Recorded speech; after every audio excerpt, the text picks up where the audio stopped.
Sveiki, brangus klausytojai. Su jumis sveikinasi tinklalaidė Greta Edu, kuri jums padės nepasiklysti sudėtingose ugdymo labirintuose. Jeigu klausotės mūsų kuriamo turinio, nepamirškite mūsų prenumeruoti Spotify, YouTube, taip pat mus sekti galite Facebook ir Instagram platformose, kuriuose kiekvieną savaitę dalinamės įdomiu ir praktišku turiniu, kuris padės suprasti vaikų prigimtį, raidą bei į visą ugdymą pažvelgti holistiškiau. Sveikos kolegės, kaip jūs laikotės? Oi, aš asmeniškai šiuo metu jaučiuosi lyg barbė devindarbė. Vaikų mokymas, disertacijos finišo tiesioji, konsultacijos tėvams ir mūsų, žinoma, podcast'o veiklos pradedu vis dažniau jaustis pervargus, be nuotaikos, be motyvacijos, be užsidegimo, ir pradedu suvokti, kad ko gero susiduriu su perdegimu. Bet liūdniausia yra tai, kad šiuos simptomus matau ne tik savyje, bet ir savo mokinių veiduose. Kai paklausiu, kas jiems yra, jie pasiskundžia, kad tiesiog skauda pilvelį ar turi labai daug veiklų, bet aš kažkaip nemanau, kad tai yra normalu. O kai paklausiu, kokia yra jų dienotvarkė, tada suvokiu, kad jie yra dar labiau užsiėmę negu aš. Tai man ir įdomu, ar taip ir turėtų būti. Aš manau, kad labai natūralu, kad šiuo metu laiku mes visi taip jaučiamės, nes aš turiu tokią teoriją ir aš visiems bandau ją pristatyti. Tai yra mano gamtos energijos traukimo iš mūsų teorija, nes aš turiu tokią idėją. Mes su vaikais taip pat ją aptarinėjom, kad, kai yra žiema, mes, aišku, esame visi pavargę, nėra saulės, bet tai kaip ir yra ganėtinai normalu, nes yra tamsu ir visa kita šalta, nesmagu. O pavasarį mes visi jau tokie galvom, viskas, išlys saulė, mes pasisemsime energijos, mes būsim kupini noro užbaigti mokslo metus, viską daryti labai fainai. Ir kas nutinka tada? Ateina pavasaris ir mes turbūt jaučiam didesnį perdegimą, negu mes jautėm sausio ar vasario mėnesiais gilioj žiemoj. Ir mano teorija išvesta yra ta, kad kodėl taip nutinka, dėl to, kad gamta pati bunda ir vietoj to, kad jinai mum energiją generuotų ir duotų, jinai ją traukia iš visatos į save, kad galėtų prasprogti, tai aš visada taip sukandu dantį, žiūriu to žiedus ir galvoju, gerai, aš dabar grožėsiuos, viskas nužydės ir va tada ateis vasara, gamta duos energijos, o mums visiems reikia dar susikaupti ir tos paskutinį pusantro mėnesio taip jau padaryti, bet labai jaučiasi tiek man asmeniškai, aš manau visos mokytojos sutiktų, kad dabar jau yra ta tokia sunkioji finišo tiesioji, kai visi galvoja tik tai apie vasaros džiaugsmus, o pavasario darbai dar jų daug ir vaikai tą irgi dėja, bet labai stipriai jaučia. Aš tai irgi tikrai pantrinčiau tiek Brigitai, tiek Gretai, kad tikrai dabar tenka susidurti ir išgirsti iš vaikų tos tokius pasiskundimus. Tai man galvas skauda, tai man pilvelis skauda, tai dar kokį nors skausmą, kad ten ar rankytę, ar kojytę. Tokių skausmų, apie kuriuos, tu negali niekaip jų pamatuoti, ar iš tikrųjų tau skauda ar neskauda, nes ten kokią temperatūrą. Taip, tu gali pamatuoti temperatūrą, įvertinti. Bet kuomet tau pasiskundžia dėl kažkokio skausmo, tu ką gali pasiūlyti atsigerti vandens. Bet ar tai sprendžia problemą? Tikriausiai ne. Ir man tokie kyla klausimai, tai ką tada signalizuoja? Ar iš tikrųjų čia yra toks fizinis skausmas, ar čia yra kažkas daugiau nei tiesiog kojos, rankos ar pilvo skausmas. Tai tam, kad atsakytume šituos klausimus, mūsų tinklalaidėje šiandien yra psichologė, 2 vaikų mama, pozityvios tėvystės grupių vadovė, Dear Floor Time praktikė Agnė Tarbėjevaitė. Sveika, Agnė. Gal pirmiausia gali pasidalinti, kas paskatino domėtis vaikų psichologija? Tai sveikos ir sveiki visi. Vaikų psichologija paskatino domėtis iš tikrųjų tai, kad vaikai labai individualūs, visi labai skirtingi ir labai nuoširdūs. Jeigu mes suaugę turim daug visokiausių gynybų ar ne, tai vaikai jie atviri, jie visą laiką nuoširdžiai pasakys, kaip jie jaučiasi, jeigu sukuriam tvirtą ryšį. Ir tikriausiai tuo, kad nuo vaikystės prasideda labai daug svarbių dalykų mūsų gyvenime. Ir kokia vaikystė ar ne, daug dalykų lydi tą žmogų, asmenį, visą likusį gyvenimą. Tai dėl to man taip atrodo, kad toks svarbus amžiaus tarpsnis yra vaikystė. Ir mes čia truputį kalbėjom apie tą perdegimą, Brigita buvo užsiminusi, ir tuos visus skausmus. Ar vaikai gali patirti ir jausti tą patį perdegimą ar ne depresiją, kurią jaučia suaugę žmonės? Tikrai taip, tikrai gali. Jeigu anksčiau buvo manoma, kad galbūt vaikai nėra jų mąstymas ir mąstymo elementai nėra tokie išvystyti, kad jie gebėtų kaip ir jausti depresiją, tai dabar jau yra įrodyta, kad taip, netgi kūdikiai pavieniais atvejais nedažnai, bet gali jausti depresiją taip. Ir perdegimą lygiai taip pat. Perdegimo, tarp kitko, žymiai dažniau, ar ne, dabar sutinkam. Kuo toliau, tuo dažnėja šitas. Kalbant apie vaikų perdegimą, labai dažnai mokykloje iš vaikų pasigirsta tie tokie mokyta, man kažkas skauda pilvą, aš pavargęs ir tu pasižiūri į tą vaiką ir tu tikrai matai, kad kažkas su juo yra ne taip. Kaip Greta lyg ir minėjo pačią pradžią, lyg bandai matuoti temperatūrą, lyg pasiūlyti vandens atsigulti, bet tu matai, kad čia turbūt nėra sprendinys ir pats kaip suaugęs žmogus tu tarsi atpažįsti, kad aš jau fiziologiškai matau, kad tu jautiesi taip kaip ir aš po sunkios darbo savaitės, bet kokie galbūt yra dar kiti ir dažniausiai sutinkami vaikų perdegimo požymiai bei simptomai, kurie yra tokie, kuriuos mes galėtume atskirti ir pasakyti, kad stop, jau šitam vaikui reikėtų sustoti, truputėlį reikėtų pagalbos ar, nežinau, net tos pačios užuojautos ir poilsio. Turbūt šiek tiek lengviau, kai mes pažįstam vaiką tą patį ir stebim pokytį jo elgsenoje, pokytį jo emocijose ir labai dažnai pasistebi, kad toks vaikas, kuris ir mokėsi, ir lankė būrelius, ir domėjosi, ir buvo žingeidus, jis tampa truputėlį kitoks. Jisai mažiau nori įvairiausių veiklų, rečiau nori įsitraukti į jas. Tiesiog akivaizdžiai, kaip sakot, matosi, kad kažkaip netaip atrodo. Tai iš tikrųjų, net ir veidukas ar ne, tokių vaikų būna kitoks šiek tiek ir pablyškę gali būti, bet pagrindas visgi yra elgsena. Tai šiek tiek tai ir skiriasi nuo suaugusiųjų, suaugę labiau emocijų ar ne, išraiška, vaikai savo elgesių parodo ir tie man skauda galvytę, man skauda pilvuką, tai irgi savotiškas elgesio išraiška, ar ne, aš pasakau, mažiau išreiškia tai per, kad jaučiuosi liūdnas, jaučiuosi pavargęs, bet kad atkreiptų į save dėmesį, tai pasako per fizinius simptomus, dėl ko viena iš teorijų galima daryti, ar ne, prielaidą, kad tada dažniausiai gauna to dėmesio ir susirūpinimo, ypatingai iš tėvų. Jeigu sako, kad aš jaučiuosi pavargęs ir nenoriu, tai gali ir susilaukti, kad tu tingi galbūt ar ne, pavargęs tai naktį pailsėsi, o kai pasako, kad skauda pilvelė ar galvytė, tai jau labiau atkreipia dėmesį. Bet, žinoma, gali būti, kad iš tikrųjų skauda ir tą pilvelį ir galvytę, nes žinom, kad ir mūsų suaugusius lydi psichosomatika. Jeigu pervargstam, ir gali galvą skaudėti ar skrandžio veikla sutrikti, tai lygiai taip pat ir vaikams. Bet kai pagalvoju apie vaikų ugdymą, tai atrodo, norisi jį ugdyti holistiškai, tai reiškia, norisi, kad jis ir sportuotų, ir išreikštų save menuose, ir mokytųsi užsienio kalbų.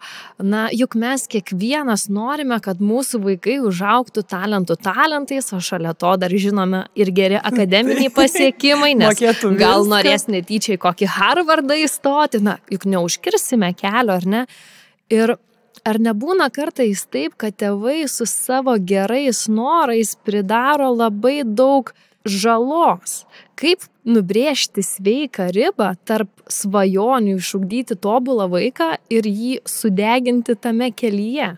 Turbūt sunku atsakyti vienareikšmiškai ar ne ir trumpai, čia galima daug apie tai diskutuoti būtų, bet megzti tvirtą ryšį su vaiku. Kai yra ryšys tvirtas, mes nebijome paklausti, kaip tu jautiesi, gal tau kažko per daug, gal kažko per mažai, ko tau norėtųsi dabar. Mes mezgam ryšį ir vaikas nebijo pasakyti, kaip jis iš tikrųjų jaučiasi. Tai turbūt vienas iš pagrindinių dalykų, nes kai kalbam apie depresiją arba perdegimą, svarbiausi žmonės visgi vaiko gyvenime yra tėtis ir mama. Ir jie už tai vis tiek atsakingi, ar ne, didelė dalimi, net ne pedagogai, ar ne, kurie nors ir didžiąją laiko dalį praleidžia su vaiku, tačiau tėvai, nes visgi vaikas grįžta namo ir ten turėtų galimybę irgi pasilsėti. Ir vėl turbūt kai mes pasidomim vaiku, kai pasiklausim, sakau, vaikas tada nebijo pasakyti, nes jeigu užspaudžia savo emocijas ir bijo pasakyti, kad aš pavargau, tada dažniausiai yra išsekimas. Tai labai priklauso nuo tėvų. Ir stebėti, nepamiršti stebėti, visgi ar vaikas nori eina į veiklas, ar nori įsitraukia, ar kažkas yra pasikeitę. Ir kaip jam sekasi tose veiklose. Ar jis turi mėgstamą veiklą, kurioje jaučiasi galintis, gebantis, kurioje išpildo savo lūkesčius ir emociškai jaučiasi gerai. Tai kompensuoja dažniausiai, ar ne? Nes kas vyksta depresijos metu, tiesiog streso hormonas pradeda dominuoti. Ir jeigu nėra balanso, jeigu nėra laimės hormono ar ne organizme, kas įvyksta, tai ir įvyksta visi fiziniai simptomai, tada ir pervargimas. Tai turbūt, jeigu taip trumpai tariant, ryšys, tarpusavio ryšys ir žvelgimas į vaiką kaip į žmogų, o ne į kaip mano tęsinį ir ko aš neįvykdžiau ir negyvenime, ko aš nelankiau, kokią būrelę, tai dabar vaikas mano jų gali. Tai į vaiką žiūrėti kaip į mažą suaugusį ir pasiklausti ir jo nepamiršti. Aš kažkaip jaučiu, kad tą ryšį kuria vaikai ne tik su tėvais, bet ir su mokytojais ir kitais pedagogais, kurie dirba, net ir tuos pačius būrelius veda.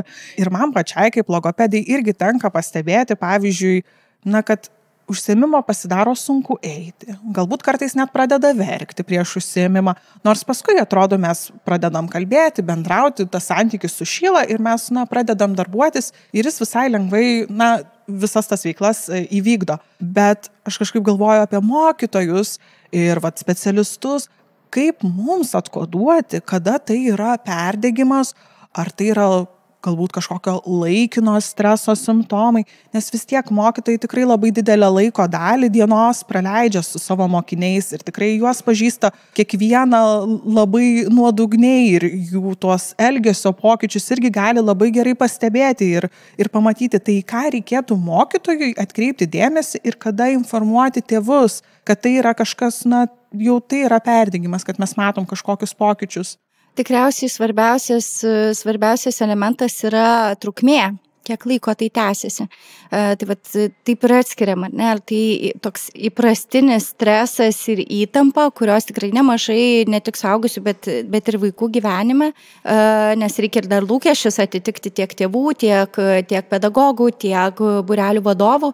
Trukmė. Jeigu matom pervargusi vaiką, nenorintį įsitraukti į veiklas, ar ne, tai gali būti dienos tokia nuotaika, gali būti savaitės galų gale nuotaika. Bet jeigu tai užsitęsia ilgiau, nėra nustatyta trukmė netgi, ne, kiek laiko turi tęstis, kad jau nustatytume, kad tai yra pervargimo, perdegimo ar depresijos simptomai. Tačiau visgi žiūrim, tikriausiai pasikliaudami intuiciją, žiūrim pokytį, stebim vaiko, jeigu jis buvo prieš tai aktyvus ir įsitraukiantis ir dabar jis jau nieko nebenori, tai kiek laiko tęsiasi tas nenoras.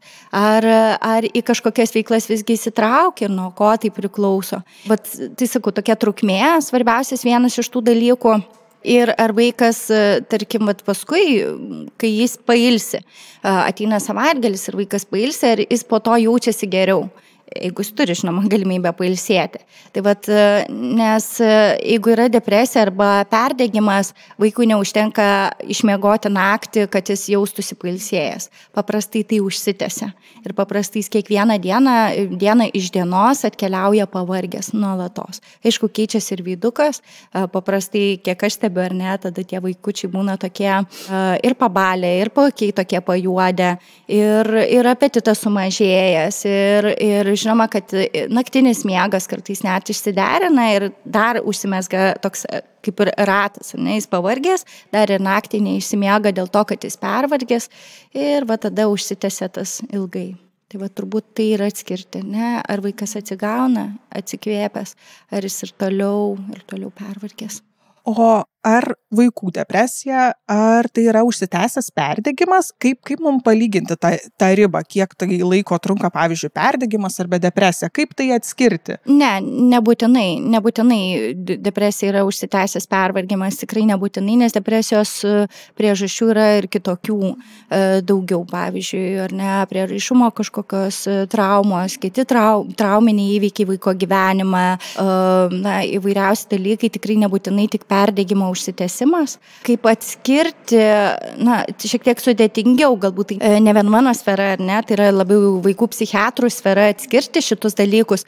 Tai vėl, ką visą laiką kviečiu tėvelius ar pedagogus, jeigu kyla nerimas, ar ne, kai pamatom, kad vaikai tikrai kažkas ne taip, ir kryptis į tuos specialistus. Pirmiausia, tikriausiai pirmas žingsnis į psichologą, nes mes ką darom psichologai, jeigu pastebim, kad tai jau yra daug daugiau negu vaiko psichologija, tikrai ar motyvacijos stoka, bet tai jau yra sindromai, tada mes nukreipiame į psichiatrus vaikų, kurie jau nustato, ar tai yra, pavyzdžiui, depresija, ar tai yra perdegimas. Kažkaip mes visada prieina, man atrodo, ne pirma laida prie tos išvados, kad vis dėlto vaiką mes auginam ne vieni, jis ir mokykloje dalyvauja, jis ir kai kurie vaikai ir su specialistais dalyvauja. Tačiau mes dar tik tai truputį taip užgrėbėm visą tą šeimos dinamiką, iš tikrųjų, koks vaidmuo tenka būtent tam, tėvų lūkesčiam, buitiniam įvairiems stresoriam, kiek tai gali turėti vaikui įtakos ir tada, kur, galbūt ir namuose kažkas, ir mokykloje kažkas, kaip jam dėliotis. Tai irgi truputėlį vyrauja tokiu metu, kad vaikų depresija ir perdegimą daugiau lemia tai, kaip jis jaučiasi mokykloje, patyčios ir kiti dalykai. Bet iš tiesų tai, ką jūs sakote, namų aplinka, tėvų tarpusavio santykiai, tėvų lūkesčiai, auklėjimo būdas visgi turi didesnę įtaką nei mokykla, nei draugai. Aišku, ateina periodas, kada paauglystės periodas, kada daug daugiau vaikai, paaugliai skiria dėmesio bendraamžiam, ar ne, kitiem paaugliam. Tačiau visą laiką vėlgi grįžtam prie to pačio tarpusavio ryšio su tėvais ir santykio. Jeigu jis yra tvirtas, vaikas visą laiką turės į ką atsiremti. Ir atvirkščiai, jeigu to ryšio nėra arba jisai susvirduliuojantis toksai, tai vaikas nebeturi ką atsiremti ir dažnai atsiremia į bendraamžius, kurie irgi nebūtinai yra stabilų savo gyvenime, ne, paauglystėje. Tai jeigu klausėt, ar ne, apie tą įtaką, tai jinai pati didžiausia tėvų įtaka ir namų aplinkos įtaka. O šiaip tai, dirbdama korepetitorė, vis susiduriu su tokiam situacijom, kai pas mane tėvai atveda vaiką, dėl to, nes jis, pavyzdžiui, vis diktante padaro tą vieną klaidą. Ir aš matau, kad ta viena klaida, ji nėra susijusi su jos spragomis. Ji yra susijusi dažniausiai ar tai su perdegimu, ar pervargimu, bet būna ir kitokių situacijų. Labai dažnai pas mane atveda vaikus, kurie susiduria su skaitymo sunkumais, kažkaip labai sunku išmokti skaityti, labai sunku išmokti raides, skiemenuoti ir panašiai.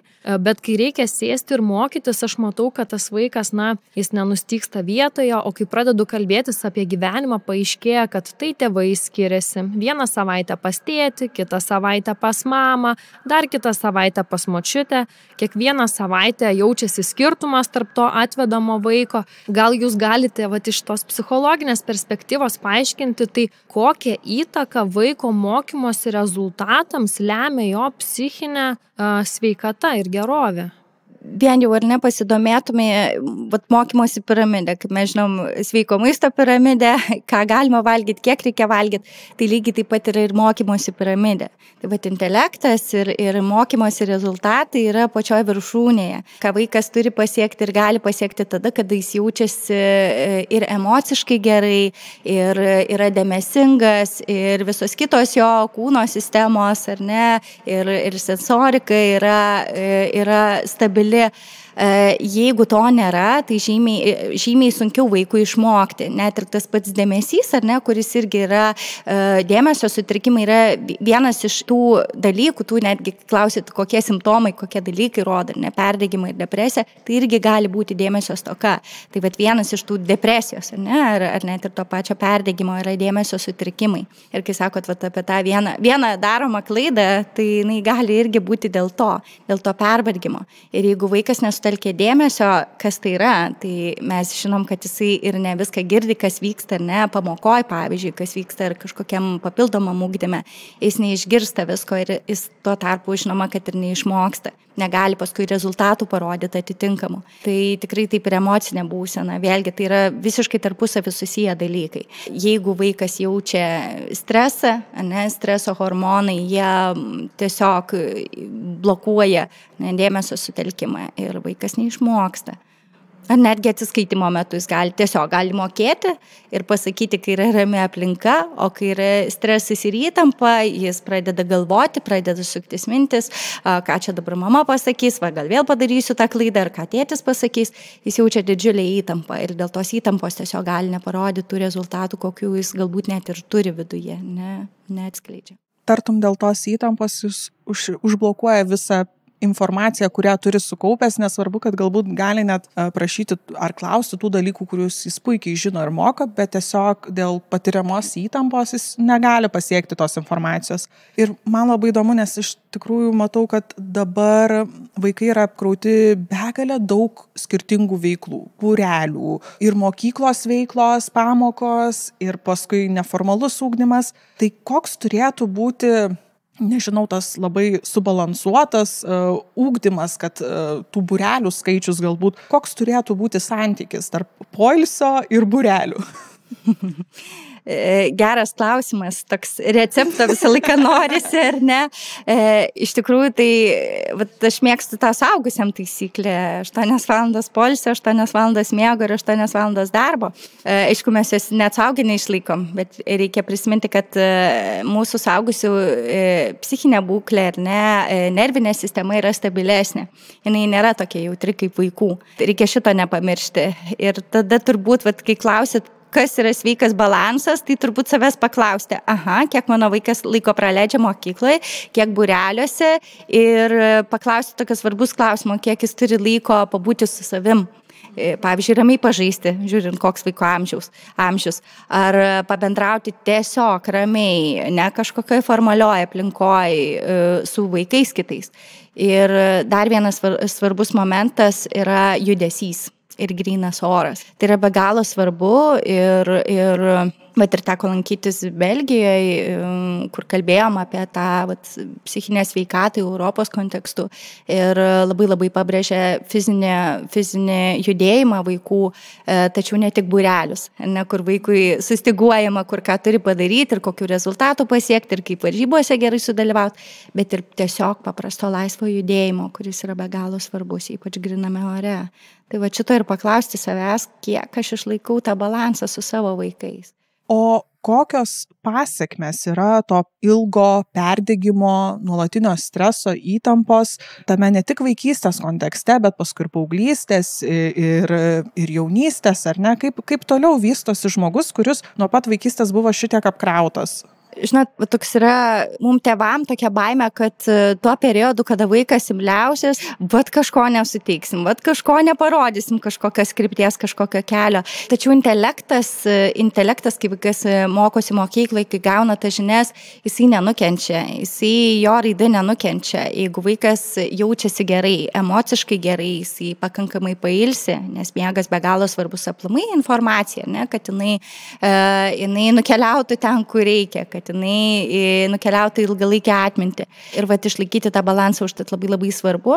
Ir kokios pasekmės gali būti, ar ne? Tai pirmiausia, kalbant apie vaikų raidą, tai gali lemti sulėtėjusią vaikų raidą. Vėlgi priklauso nuo vaikų amžiaus, bet mes žinom, kad ir smegenys tam tikrais periodais vystosi labai greitai, kadangi vaiko smegenys irgi labai imlios, informacija tiesiog keliauja srautai, o jeigu dar vaikas naudojasi internetu, ten dar apkrauna savo smegenis, ar ne, dar papildomom bangom informacijos. Tiesiog tai ir perdega. Ir vienas iš tų dalykų yra raida, kuri gali nukentėti, kuri gali sustoti, sulėtėti, gali įvykti regresų. Ir kai pirmai kalbėjau, ar ne, apie jautrią nervų sistemą, tai tiesiog yra pagrindas ir mūsų suaugusių, ar ne, tolimesniai nervų sistemai, galų gale tarpusavio santykiams su žmonėmis. Neretai vaikai, kurie perdega, ir vaikai, ir paaugliai, juos ištinka ir pykčio priepuoliai. jie sunkiau mezga socialinius kontaktus, o kartais net nori atsiriboti nuo tų kontaktų. Tai matom, kad kenčia tiek sveikatos sfera, ar ne, tiek ir socialinė sfera, kur vaikas tos kontaktus, kažkaip arba linkęs atsitraukti, tiek ir santykiai su tėvais gali nukentėti, nes vaikas galbūt nenorės, jis bijos pasakyti, kad nebenori į būrelį ar nebenori mokytis, jaus įtampą nuolatinę. Visos sferos nukenčia. Intelektas pats savaime nenukenčia, tačiau ilgainiui, jeigu jaus stresą nuolatinį, tai ir tos informacijos nepasisavins. O būna ir taip, kad žiūrint kokiais periodais, bet būna ir taip, kad man, kai tenka konsultuoti jau kritiniam situacijom, kada net ir egzaminus nusikelia, ne, dėl to, kad pervargo. Tai čia reikia labai pasvarstyti, ne, kartais ar verta spausti šitiek, kad ne, vaikas neturėtų net laisvo savo laiko. Bet aš manau, kad čia atsitinka toks dalykas, kad tėvai bijo tinginystės. Žinot, nes, tai kaip čia dabar negali? Tai visi čia sugeba, viską padaro, dabar tu čia paimsi ir nepadarysi ir nesugebėsi, ar ne? Mes kažkaip esam linkę žiūrėti į vaikų skundus ar nusiskundimus kažkokius taip, čia praeis, nes kažkaip tai. Ir atrodo, kad jie jau turėtų mokėti perlipti per save. Ir turbūt tai ateina iš to, kad mes kaip suaugę žmonės labai dažnai esam tarsi įkalta mums tą daryti, kad reikia perlipti per save, kad reikia daryti per negaliu, kad žodis reikia yra pats svarbiausias. Ir tada, kai vaikas pas mus ateina su to pačiu potviriu, mes tarsi numojam ranką, nes galbūt, kai praeityje buvo mažesni, į mūsų tos poreikius buvo taip neatliepta ir mums atrodo, kad čia iš tikrųjų nesvarbu, tai turbūt norėtųsi rasti erdvės ir laiko truputėlį steptelt ir jeigu ta mintis praeina, o gal tikrai vertinkim, nieko neatsitiks, jeigu į vaiko skundą mes sureaguosime rimtai. Kas blogiausiai bus, nenueis vieną dieną į mokyklą, dėl to nemanau, kad nepapuls į Harvardą, nes klasės. Bet sakykit, o ką daryti, jeigu mes vis dėlto kaip pedagogai, ar ne, užfiksuojam, pastebim, kad tas vaikas galimai susiduria su perdegimo arba depresijos simptomais, kad kažkas galbūt yra negerai namuose, kaip etiškai tai iškomunikuoti tėvams jų neįžeidžiant, nes man asmeniškai kaip mokytojai tai yra be galo sunku padaryti ir jeigu atvirai pasakius, aš tai pradėjau daryti tik gal praėjusiais metais, nes pirmus 3-4 savo darbo metus aš nedrįsdavau, aš vis sakydavau, praeis, bus geriau. O dabar jau, kai jaučiuosi sustiprėjus, įgavus stuburą kaip mokytoja, paskambinu ir sakau, žiūrėkit, gal jums būtų verta pasikonsultuoti, nebijokite, nevenkite. Tai kaip mokytojams perlipti tą baimę ir kaip tai padaryti tinkamai? Pirmiausia, tikriausiai irgi čia toks santykis tarpusavio su tėvais. Aš visą laiką, kai asmeniškai aš nepranešu ir pamatau irgi, kad vaikas kažką išgyvena, jeigu tai yra, tarkim, ugdymo aplinkoje, ne tėvai atveda patys, bet pamatai. Aš visą laiką tai darau, tokie praktiniai ar ne dalykai, visą laiką tai darau pirmiausia užmezgu santykį su tėvais, tai yra kažkoks vis tiek ryšys jau užmegztas. Visą laiką tai darau gyvam pokalbėje, ne telefonu pokalbėje, jeigu tai yra įmanoma. Ir kalbuosi švelniai, kaip namie, ką pastebit, gal kažkokius pokyčius, ar nėra tų pokyčių, ar ne, elgesyje. Pirmiausia, išklausau visą laiką tėvų pusės. Ir tada švelniai pasakau, ar ne, ką aš matau. Nes čia irgi toks klaustukas, ar ne, ar visą laiką tinkamai priims tą mūsų informaciją. Ir dažnai, jeigu yra ryšys, jeigu tėvai irgi mato, kad kažkas galbūt ne taip, tai tada yra saugiau. Kitaip yra, jeigu tėvai nemato, kad namuose kažkokie sunkumai, kažkokios problemos, tai tada kartais galima šiek tiek luktert, bet jeigu matom, kad tikrai vaikas išgyvena jau perdegimą, tai ir net, tarkim, mokymosi rezultatai tai parodo. Tai tada mes vėl turbūt žiūrime savo vertybės. Man visą laiką būna vertybė vaiko sveikata ir emocinė būsena. Ir nebaisu, aišku, yra rizika visą laiką, kad ne tai priims, bet tikriausiai yra svarbu, ar ne, mūsų vaikai, tėvai, jie gali apsaugoti save, vaikai nelabai, vaikai dar nesupranta. Bet su kuo susidariu aš asmeniškai, kaip jūs sakote, labai svarbu užmegzti ryšį. Bet ironiškiausia, kad dažniausiai tie vaikai, kurie turi problemų, aš jų tėvų net nematau. juos atveda kažkas, ar tai auklės, ar tai dėdės tetos, jie niekada nepaskambina paklausti, jiems tu rašyk, nerašęs e-mailus, žinutės, dar kažką jie neatrašo. Na, atrodo, kad labai sunku net prisikasti ir tada tas toks... užburtas vaiko gerovės nepaisimo ratas, žinai, kur mokytas tarsi norėtų kažką daryti, priežastis turbūt perdegimo kaip pareiškęs, nes jeigu vaikas visuomet kažkur, bet ne namuose, šeimos aplinkoje ilsisi, tai tada taip. Bet tai net nebūtinai perdegimas, būna ir kitų problemų ir iš tikrųjų mano sesuo neseniai baigė psichologijos bakalauro laipsnį ir mes labai ilgai šnekėjomės, na kokią pakraipą tu norėtum rinktis ir jinai stažavosi ir mokyklos ir su vaikais ir jinai tokia pilnom akim ašarų atėjo ir sako, kad ir kaip man patiktų vaikai, aš nežinau, ar galiu rinktis šią sritį, nes aš dažnai matau, kad pagalbos reikia ne vaikam, o tėvam ir mes kaip vaikų psichologai nelabai galim lysti į tą erdvę. Ar sutinkate su šiuo teiginiu? Gal kažką papildyti?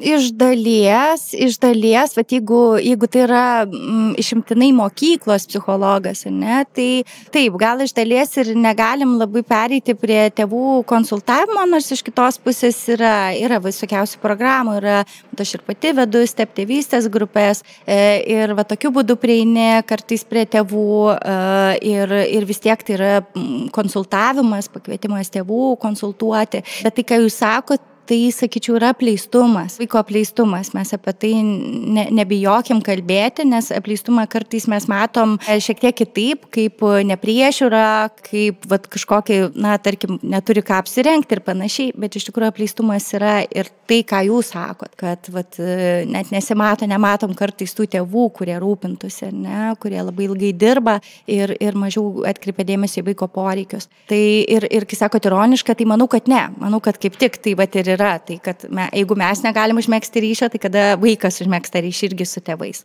Mes tartum tampame tokie mediatoriai tarp tėvų ir vaikų, kad tėvai geriau suprastų savo vaikus, juos gebėtų išgirsti, nes tikrai dirbant, aš asmeniškai matau tuos ženklus, tikrai pastebiu juos ir jeigu pasikalbu su tėvais, ir matau, kad tėvai to nemato, nejaučia, arba net koduoja, galbūt nors ir pastebi, bet negalvoja, kad tai galbūt būtų ar tiesiog per didelis krūvis, ar apkrautumas, nes turėjau tokią situaciją, kuomet kelis mėnesius, iš pradžių vaikas lankydavo logopedinius užsiėmimus tiesiog tobulai. Viskas būdavo puikiai, su dideliu entuziazmu ateidavo, mes žaisdavom žaidimus, kalbėdavomės, jis mane apsikabindavo po užsiėmimo, aš tave myliu, kaip man patinka su tavimi būti. Ir tada atėjo laikas, kuomet 2 mėnesius jis kiekvieną užsiėmimą ateidavo su ašarom. Su ašarom ir tokiu, pavadinsiu, išsivėmimu. Tai yra, kad tu pati blogiausia, tu negera, aš tavęs nemyliu, tu man nepatinki.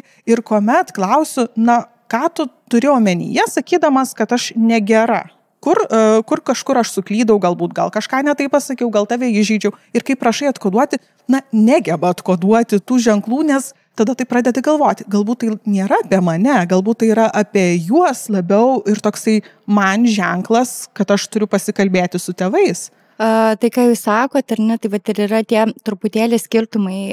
Mes galim pasakyti, kad mes pavargom, dėl to nenorim eiti į tos logopedinius užsiėmimus, nes ten reikės dirbti su savimi, o vaikas dažniausiai į išorę nukreipia pykčio priepuoliai ištinka, ir pasakymai, ar ne, tu bloga, neretai tai būna ir tėvam tikrai, ar ne, kad tu blogiausia mama, nes man dabar reikia eiti į mokyklą. Tai tikrai, užkoduoti tie dalykai, truputėlį pažvelgti, ar ne, tada, kas po tuo. Ir po to tikrai dažnai yra tas nuovargis ir tada susiduriam su tokio emocinio raštingumo ar trūkumo, emocinio intelekto dar trūkumo, kurį irgi reikia lavinti ir ugdyti ir kuriam irgi reikia atrasti laiko ugdymui, emocinio intelekto, kada vaikas gebėtų tinkamus žodžius įdėti tai, kaip jis jaučiasi iš tikrųjų tuo metu, nes jam pritrūksta žodžių. Jis paprasčiausiai tai daro per elgesį, tai daro per įskaudinimą kito, kad kitas pajustų, kad ir vaikui kažkas skauda tikriausiai. Tai vienas iš tų būdų irgi ugdyti tą emocinį intelektą vaiko, kad jis gebėtų pasakyti. Ir tai irgi gali padaryti tėvai namuose labai paprastais būdais. Ar būna, kad tėvai vaikų perdegimą ar depresiją, kylančias įtampas tiesiog taip pat priima kaip kokį nors sutrikimą? Irgi atsiranda tos netekties tokios ta piramidė, kur nepripažinimas, nesutikimas, vengimas kažkokio net kontakto su žmonėmis, kurie apie tai pradėjo kalbėti ir jų vengimas, ir Brigita minėjo, kad kartais tiesiog atrodo atveda į klasę, bet net nespėjai su tais tėvais pasikalbėti. Tai ar irgi taip pat tėvai jaučiasi, kuomet mes pranešame apie, kad vaikas patiria perdegimą, galbūt depresiją? Ko gero, tai labai susijęs su tėvų kalties jausmu. Kad aš labai daug darau, aš visur vežioju ir aš labai stengiuosi ir kaip čia taip vaikas pavargęs ir tai labai natūralu. Vat vaikai šitą rečiau turi tą tokį kalties jausmą, nors jis yra irgi toks įgyjamas ir kuo toliau vaikai irgi per savo perdegimą ir per įtampas irgi pradeda jaustis, kad aš kaltas ar ne dėl to, kad aš kažko iki galo neatlieku arba į kažkokį būrelį nenoriu važiuoti. Tai ta tėvų tokia savotiška gynyba, nepriėmimas, kaip sakot, ar ne, kažkoks tarsi gedėjimo stadijos, tai labiau dėl to kalties jausmo, nes tai yra susiję su jų vaiku. Tai nėra apie pašalinį vaiką. Užtat mum, ar pedagogam, ar psichologam tai lengviau kalbėti, nes tai yra, ne mūsų vaikas asmeninis, ar ne, mums lengviau pasakyti ir net lengviau pastebėti. Už tai nepiktybiškai kartais tėvai nepastebi, tiesiog kartais nepastebi, ne, arba dėl ko mes kartais irgi daugiau pastebim, dėl to, kad vaikas turi kažką daryti pas mus, ne, turi dirbti su savim, turi lankyti užsiėmimus, turi būreliuose ir mokytis, ar ne, namuose duok Dieve, kad vaikai turi daugiau laisvesnio laiko ir jie, jeigu tik turi galimybę, tai jie atsipalaiduoja ir tada galbūt nuslūksta viskas ir ne taip tie simptomai galbūt išryškėja, tai tėvams sunkiau pastebėti ir kartais gali dėl to būt dar tokia savotiška gynyba tėvų, kad namie tai viskas gerai, galbūt pareigų mažai namie turi, galbūt taisyklių mažiau turi. Bet šita tokia klasikinė istorija, kad mes matom vieną vaiką, turim vieną vaiką, dažnai namuose būna kitas vaikas. Čia gal turbūt paantrinant Gretos tiem potyriam, aš kadangi dirbu ir kaip anglų kalbos mokytoja ir kaip vaikai mane vadina miško Gretas ir vežuos vaikus į mišką, tai man labai vienas geras būdas, kaip pasitikrinti, kaip vaikai jaučiasi, nes jeigu matau, kad jie tokie jau visi truputį iškritę, jau kažkas taip ir jau prasideda, nenorim anglų, mes nekenčiam anglų, mokyta tu ragana, žodžiu, tu pati blogiausia. Ir aš taip pat ir sakau, gerai, o jūs anglų nekenčiat? Ar jūs manęs nekenčiat? Ne, su tavimi mišką važiuojam, tai nes tave mylim anglų. Aš sakau, gerai, vadinas, tai kaip mokytas, tu turi, mano labai dėkinga ta pozicija, kad aš labai turiu įrankį, kaip galiu pasitikrinti ir tada jau galiu ateiti į anglų veiklas, pas mus į pamokas ir sakyti, gerai, šiandien galbūt aš jau pajutau, kad jūs esat galbūt labiau perdegę ar pavargę. Galim daryti kažką kitą, galima mokytis, bet truputėlį laisvesniu formatu arba pasidaryti veiklą lauke, nes aš žinau, kad jūs tai įkvepia, atpalaiduoja. Tai kažkaip dėkingai ir turbūt, nežinau, čia mano toks asmeninis patarimas mokytam, jeigu galite ieškoti tokių kažkokių tai būdų, kaip įsilieta tokį, sukurti erdvės, šiek tiek atsipūsti, tai tada gal vaikam tai būtų į naudą ir tada nebebūtų ta tokia didelė priešprieša tarp mūsų, jūsų ir tėvų ir visų tos skaldimo. Atliepti vaikų poreikius tokius ir Greta tikriausiai labai puikiai atliepia tos poreikius, ypač kuomet jūs esate gamtoje, lauke. Tai čia ne aš tada atliepiu, čia gamta daro savo, aš tik tai užsakau autobusą ir juos palydžiu iki tą kelią, bet iš esmės tas gebėjimas aš labai pastebėjau stipriai per tas, kai mes pradėjom integruoti buvimą lauke ganėtinai dažnai į mokyklos praktiką, kur tai nebuvo prieš tai dažna praktika, labai pasimatė tarp vaikų, kad tiesiog ta viena išvyka, jinai jiem tiek daug duoda ir tos išvykos metu jie gali daryti lygiai tas pačias užduotis, lygiai tos pačius dalykus akademinius, bet vien dėl to, kad jie yra miške, kad jie gali klausytis dabar gegutės kukuojant ar kitų paukštelių, klausytis kaip laužas spraksi, jie tiesiog įkvepia, nusiramina, net girdi, kaip tonas jų nutyla, jie savo ramiai, daro savo darbus ir viskas vyksta kažkaip kitaip. Tai gal galit papasakoti tada prieš tai truputį užsiminėt, kas vyksta su vaikais psichologiškai, kai jie yra gamtoje, miške, apsupti pievų, nes kaip suprantu, tiek iš mokytojų patirčių, tiek iš jūsų pasakojimo, kad tai yra pozityvus patyrimai, tai yra labai gerai. Tai kas su jais vyksta? Tai turbūt lygiai tas pats, kas ir su mumis, ar ne? Jeigu sėdim kabinete yra vienaip, jeigu gulim prie jūros yra kitaip. Čia juokais, bet iš tiesų tai gamta vienas dalykas, buvimas griname ore, tai ir yra oras. Tai yra oras, kurio kvepuojam, kuris atpalaiduoja. Vėl, ar ne, jeigu alternatyva galėtų būti, tai kvepavimo kažkokios praktikos, jeigu negalime į tą lauką išeiti. Tai vat su vaikais darom kvepavimo tam tikras praktikas. Bet kas vyksta, tai tikriausiai vėl, kaip kalbėjau apie streso hormonus ir laimės hormonus, ar ne, kur pusiausvyra būna sutrikusi įtampos metu, tai va tai ir įvyksta, ne, kad išsiskiria daugiau tų laimės hormonų. Vaikas labiau atsipalaiduoja, jis labiau irgi imlus tampa tam tikrai informacijai, kurią girdi galbūt. Va čia labai irgi priklauso nuo to, kiek tas suaugęs žmogus, pedagogas ar tie patys vaiko tėvai, kaip patys jaučiasi toje gamtoje. Ne, man neretai tenka sutikti, savaitgaliais aš irgi keliauju su vaikais pasivaikščiot ir neretai tenka sutikti šeimų ir vaikšto miške, kur vaikai turi turėti galimybę atsipalaiduoti ir labai dažnai išgirstu tokį, nebėk ten, nerėkauk, nelakstyk, nesivoliok ir panašiai. Tai vaikam vėlgi ta įtampa. Tai jeigu mes turim galimybę, kad vaikas atsipalaiduotų kažkur gamtoje ir griname ore, tai būtų nuostabu, tai būtų puiku, nes jie atsipalaiduoja. Vat jau nervinė sistema nuslūksta, vėl sakau, hormonai visi net keičiasi. Tai tiesiog, atsipalaidavimas, ko reikia ir mums suaugusiam, nes vėl žiūrint į vaikystę, kuo mažesnis vaikas, tuo daugiau koreguliacijos jam reikia, tuo daugiau reikia to suaugusio žmogaus, stabilaus, emociškai ramaus, bendraujančio ramiai su vaiku. Ir lygiai taip pat tai ne tik tėvai, tai yra ir pedagogai. Tai kuo mažesnis vaikas, tuo labiau to reikia. Tuo daugiau paramos reikia iš to suaugusio žmogaus. Jau artėjant link paauglystės mažiau, bet visgi dar labai didelį įtaką duoda tas suaugęs žmogus šalia. Ir jeigu mokytojas yra įsitempęs, irgi suvaržytas visos mokymo sistemos, kad dabar mes negalim pajudėti, dabar turim tą ir tą atlikti, tą ir išmokti, tai natūraliai ir vaikai bus įtampoj nuolatinį. O jeigu sugrįžtume truputį prie depresijos, kokios ankstyvoje vaikystėje įvykstančios traumos, gali ir nulemti tą polinkį į depresiją vaiko? Vienas dalykas tai yra tiesiog biologiniai ir genetiniai veiksniai. Tai yra natūraliai, jeigu tėvai linkę, ypatingai mama, linkus išgyventi depresiją, tai natūraliai vaiko nervinė sistema irgi bus jau su tam tikru polinkiu į depresinės būsenas. Nebūtinai, tai nėra 100%, bet jau tai yra vienas iš tų dalykų. Kitas dalykas, jeigu vaikas auga vėlgi kažkokioj streso aplinkoj, toj ankstyvoj savo vaikystėj, arba labai anksti apleistas paliktas, įvyksta įvairios prieraišumo traumos, tai irgi lemia depresijas vėliau, gali nulemti depresiją vėlesnėme amžiuje. Ir lygiai taip pat visokie dar sudėtingesni dalykai, kaip prievartos, ar ne? Tai jos irgi gali lemti depresinės būsenas, bet labai didelę reikšmę atlieka tie genetiniai, biologiniai veiksniai.